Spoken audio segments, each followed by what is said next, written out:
నమస్తే, welcome to our channel. So నేను మీ Gautami. Present మనం ఏంటంటే ఎల్బీ నగర్లో ఉన్నామన్నమాట. ఇక్కడ వారం రోజుల క్రితం జరిగిన ఇన్సిడెంట్ లేటెస్ట్గా వెలుగులోకి రావడం అయితే జరిగింది. ఇక్కడ ఏంటంటే 4 ఏళ్ల చిన్నారి పైన అఘాయిత్యం చేయడం అయితే జరిగిందనమాట. ఇప్పుడు మనం అదే లొకేషన్లో ఉన్నాము. సో ఇదంతా కూడా మనం చూస్తుంటే చిన్న సైజ్ అంటే స్లమ్ లాగా ఉండి చుట్టుపక్కల మొత్తం మనం కానీ ఒకవేళ మీరు విజువల్స్లో కానీ చూస్తుంటే మొత్తం ఏరియా అంతా కూడా బాగానే ఉంది.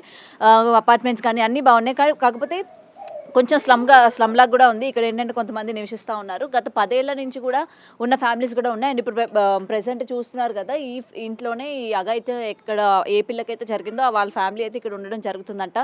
అండ్ ఎవరైతే అఘాయిత్యం చేశారో ఆ కిరాతకుడు, ఆ దరిద్రుడు అని కూడా చెప్పుకోవచ్చు అనమాట. సో వాడైతే ఈ రూమ్లో ఉంటున్నారని అయితే చెప్తున్నాడు. ప్రెసెంట్ వాడు పోలీసుల కస్టడీలో ఉన్నారంట, ఆల్రెడీ పట్టుకున్నారు. సో రూమ్ అయితే చూస్తున్నారు కదా, ఇగోండి ఈ లోపల మొత్తం ఇలా ఉంది. అండ్ ఇక్కడ ఏంటంటే ఇటు ఫ్యామిలీసే కాకుండా అటు బ్యాచులర్స్ కూడా ఇందులోనే ఉంటున్నారు. సో ఆల్రెడీ మొత్తం రూమ్ విజువల్స్ అయితే చూస్తున్నారు కదా. అండ్ అసలు ఏం జరిగింది ఏంటి అని మనం కానీ ఒకసారి మనం తెలుసుకుంటే, ప్రజెంట్ మొత్తం ఈ విజువల్స్ చూసారు కదా. ఇక్కడ మనకి ఏంటంటే ఈ రూమ్స్కి సంబంధం లేకుండా చాలా దూరంగా ఏంటంటే వాష్రూమ్స్ అన్నో కూడా కట్టడం జరిగింది. వీడు ఎప్పటి నుండి ఆ పిల్ల మీద కన్నేసాడో తెలియదు కానీ చూసుకుంటే ఆ రోజు వర్షం బాగా పడుతుంది. అంటే మనం పేరెంట్స్ విశ్లేషణలో కానీ మనం కానీ చూసుకుంటే ఆల్రెడీ వర్షం పడుతుంది. ఆ పాపని తీసుకెళ్లి వాష్రూమ్లో ఉంచి ఆల్రెడీ ఆ పాప అంటే వాళ్ళ మదర్కి ఏంటంటే 2 ఆడపిల్లలు, ఒక 6 నెలల పాప అండ్ తర్వాత 4 ఏళ్ల చిన్నారి కూడా ఉన్నారు.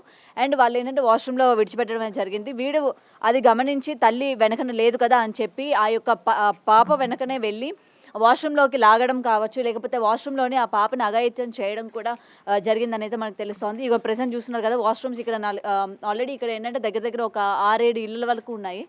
నాకు తెలిసి ఒక్కొక్క ఇంటికి 2 ఒక వాష్రూమ్, అంటే 2 ఇళ్ళకి ఒక వాష్రూమ్ అన్నట్టుంది.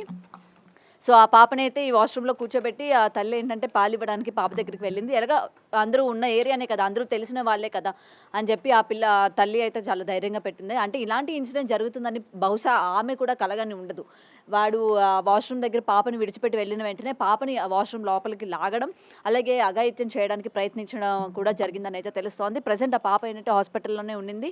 పాప సిచ్యువేషన్ ఎలా ఉంది, ప్రజెంట్ వాడిని అయితే పోలీసుల కస్టడీలో ఉన్నారని అయితే తెలుస్తుంది. వాడిని ఎక్కడ పట్టుకున్నారు, ఎలా దొరికారు అని కూడా. కామాంధుడు ఎవరైతే శ్రీకాంత్ అన్న వ్యక్తి అయితే ఉన్నారో డెఫినెట్గా తగిన చర్యలు తీసుకుంటాము, శిక్ష అయితే పడేటట్టు చేస్తాము. అలాగే ఆ పిల్లకి సంబంధించి ఆరోగ్యానికి కాకపోవచ్చు, లేకపోతే మెడికల్ పరంగా కానీ ఎటువంటి సహకారాలైనా సరే మేము అందిస్తాము అని అయితే వాళ్ళు ముందుకు రావడం అయితే జరిగింది. ఇది ఏంటంటే ఇక్కడితో స్టాప్ అవ్వకుండా ప్రతి మందికి తెలియాలి అని అయితే వాళ్ళ మాటల్లో విన్నాము. ఇది ప్రతి ఒక్క నోట వెళ్ళాలి. ఇటువంటి ఆడపిల్లలు గల తల్లిదండ్రులు కావచ్చు, ఇటువంటి కామాంధులు ఉన్న ఏరియాస్ కావచ్చు, ఎటువంటి జాగ్రత్తలు తీసుకోవాలి, ఇటువంటి ఎదవలు అంటే అనొచ్చా అనకూడదు నాకు తెలియదు, కానీ ఇటువంటి ఇన్సిడెంట్ చూసినప్పుడు డెఫినెట్గా మనం అనేటట్టే అనిపిస్తుంది అనమాట. ఇలాంటి వాళ్ళని ఎన్ని మాట్లాడినా సరే తక్కువే అనేటట్టు అనిపిస్తుంది.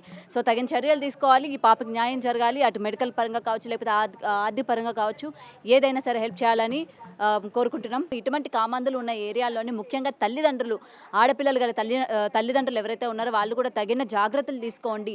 పిల్లల్ని బయటికి వదిలిపెట్టొద్దు. ఎప్పుడు ఎవడు ఎలా ఉంటాడో మనం చెప్పలేకపోతున్నాం. సిచ్యువేషన్స్ అలా మారిపోతున్నాయి కాబట్టి నెలల పిల్లైనా సరే, సంవత్సరాల పిల్లైనా సరే మన జాగ్రత్తలు మనం ఉండడం అనేది చాలా ఇంపార్టెంట్. సో వీళ్ళకి తప్పనిసరిగా న్యాయం జరగాలని మీడియా తరపున నేను కూడా కోరుకుంటున్నాను. వీడియో జర్నలిస్ట్ సంతోష్ గారితో Gautami. For more videos like this, subscribe Big TV channel.